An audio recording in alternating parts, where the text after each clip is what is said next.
Hello guys, another video na naman tayo. And for today's video, magluluto naman tayo ng pork sinigang. Meron na tayong mainit na mantika and then gigisa lang natin yung sibuyas. Pati yung ating maraming kamatis. Ito yung puro laman lang siya guys. So, hindi ako gumamit ng pork belly this time kasi ito yung karne na meron ako sa rep. So, ayan siya. Ang tawag sa kanya is chuck pot roast. So, ito yung ginagamit kalimitan sa mga minudo. Kinamay ko na malinis naman yung kamay ko. Ginagamit siya sa minudo. Pwede siyang gamitin sa minudo. Kalimitan ginagamit din to sa pork barbecue.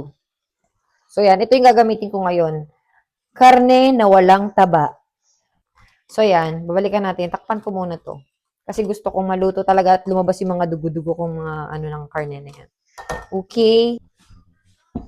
Yan. Takpan ko yan at babalikan natin kayo. Babalikan ko kayo mamaya. Yan, kailangan guys, lutuin nyo munang maigi yung karne nyo ha, bago kayo mag-timpla ng pampalasa. Ngayon, pwede na siya. So, ayan, timplahan na natin to ng asin. Lagay din ako ng paminta. Tapos, konting patis. So, ayan, maglagay tayo ng tubig. So, maraming tubig ang kailangan natin ilagay dyan. Yan. So, takpan ulit natin and then papakuluin natin to hanggang lumambot siya, okay? Ngayon, check na natin yung ating meat. Ayan. Timplahan na natin to ng tamarind soup. So, ayan, ito yung gamit kong brand. Tapos, nalagay na rin natin yung gulay para sabay sa pagkulo. Yung mga gulay, meron tayong labanos. Nilagay ko na rin yung talong. Ating sitaw. Haluin lang ng bahagya, tapos pakukuloy natin ulit.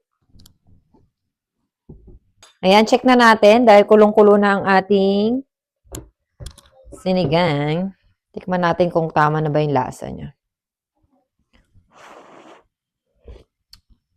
Ayan, maasim na para sa akin at saka tama na yung lasa niya. So, i-add ko na yung huling gulay natin, which is, maglalagay ako ng Korean chili at saka ating mga kangkong. Pwede na yan. Kakain na tayo dahil sobrang gutom na kami. So, ayun guys, tapos na tayo magluto ng ating sinigang, ng pork sinigang. So, ayun lang guys. At thank you guys for watching. Bye! Kain na tayo.